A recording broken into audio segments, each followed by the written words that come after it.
This is actually the first time I've ever played Souvenir de Florence, and I think I'm one of the few people in the orchestra who's never played it before.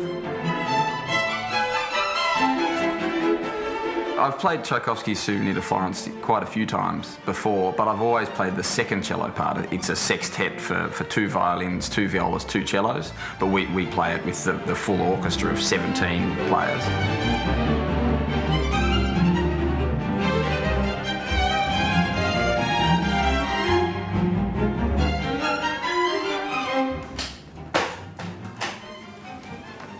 I first started playing the cello when I was 9. I think I was a big kid with big hands, and my mum thought cello would be the right instrument for me. I'm pretty glad she kept me at it. I certainly wouldn't be playing the cello if she hadn't, cajoled and bribed me into practicing back in those early years. I first started playing violin, I think, when I was about 4 or 5 years old. I think the very first violin I picked up was I think someone made it out of a tissue box and some rubber bands or something. That's my first memory of anything resembling a violin, having to walk around the house just with this empty tissue box under my chin. The amount that I practice every day really depends on what's happening with our schedule. Sometimes if we're travelling and have a concert that night, there's not a lot of time. But if I'm at home and I have time, then I'll do 3 hours practice a day, maybe 4 hours.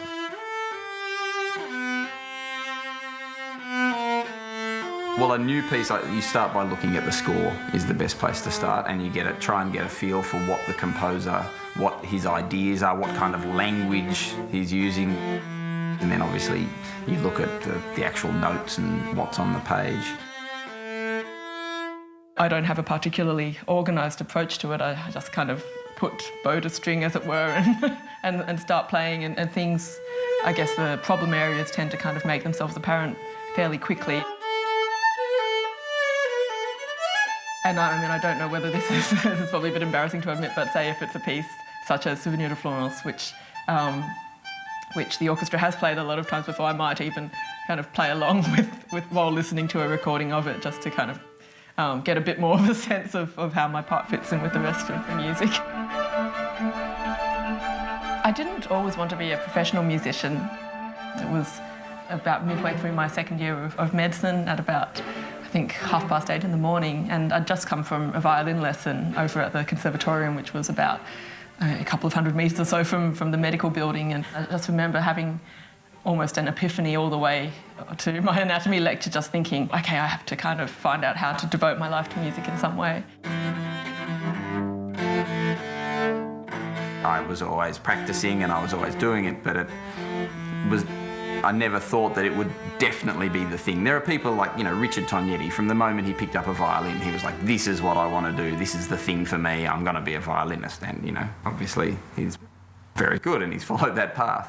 I think for a lot of other people, it takes more time for that passion to kind of present itself.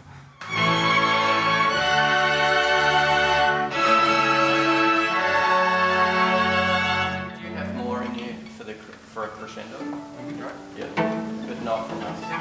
And often the way our work is structured, so the first performance is often on a Saturday, and so we'd rehearse, say, the Tuesday, Wednesday and Thursday before that, then have a day off on the Friday and the first concert on the Saturday, and then start off a national tour.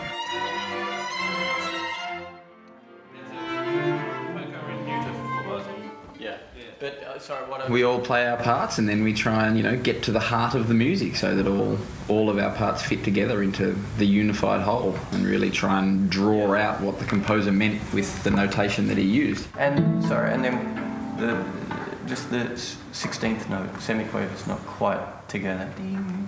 But what is the cat? It's a real upbeat.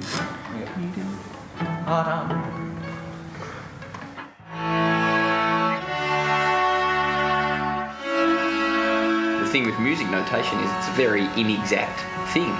So there's a lot of interpretation to be done. What did Tchaikovsky mean by a dot and a line? What did he mean by that slur? Is it a phrasing slur or a bowing slur?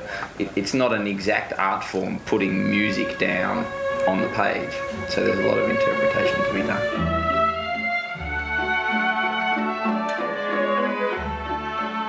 I often find that actually a lot of discussion is saved by more playing in a way, especially when a piece is kind of in its embryonic stages and people haven't quite developed a sort of organic feel for the whole piece. 347, is that okay? 1, 2, 3. Playing with the ACO, one of the great things is that we do play with the same people for a long time, for decades, and you really get to know the people musically. And personally, I mean, look, I'm of the opinion that people pretty much play as they are. It's a reflection of their personality. I mean, I suppose the real advantage of that is that you know what their habits are, you know what their strengths and weaknesses are, what it is you can draw from them, how you draw the best performances from them. You really get a good understanding of how they work, not just on their instrument, but in the broader, social and musical context of the band.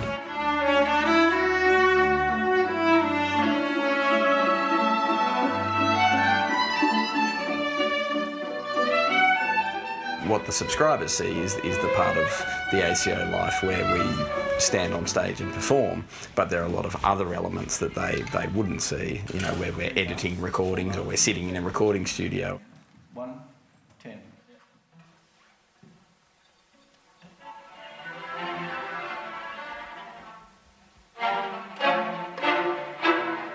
When we rehearse something through slowly, it does a number of things, I suppose. Often it's for, say, something like intonation, just making sure that everything's perfectly in tune, and just when things are slowed down or taken back a level, it sort of gives you space to listen and make a nice blended sound with the section. But as with everything, just at a slower speed, you can take note of what's going on and work out how to fix it if there is anything that needs to be fixed. Down. So if we go tee da da da tee da da da, should you keep on going tee da da da tee da da da da da da tee da da? That one. We can be more intense. If you think about an instrument as having a voice, I guess the bow, I guess we sort of think of it as our breath. So the way we use our bow would be much the way a singer, uses the air in their lungs to breathe.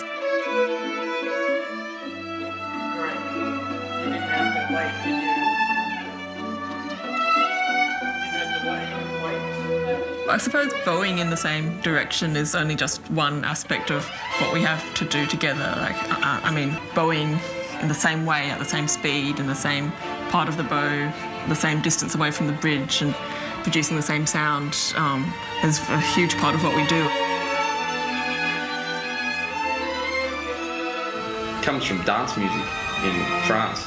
Because they were playing certain kinds of dance music, the bowing, because you do have the stronger down bow and the slightly weaker up bow, the kind of bowing you did defined how well it fitted with the dance, whether you had a down step or an up step. So they did all of their bowing the same.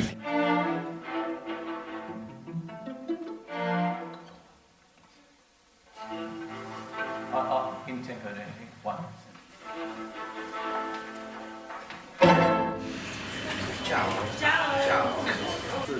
The ACO spends a lot of time on the roads. Doing a lot of travel is part of our daily life, and I suppose you sort of have to work out some way to make it your everyday life and your normality, and find some way to maintain your sense of self and having a home, despite often living out of a suitcase in a hotel room.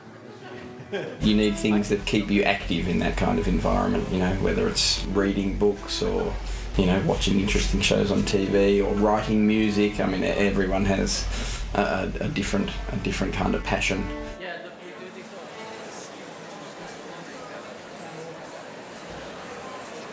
I find standing up to play actually incredibly liberating. I suppose everybody is different, and some people are good at sitting and use their body well, but I'm afraid I'm not one of those people, and I feel a lot more comfortable standing up and having the freedom to kind of move around and shift your weight as you need to, and even if you need to, say, see somebody, and if you're not the tallest person in the world, then it helps to be able to kind of just shift position slightly. So I really love the fact that the ACO stands up to play.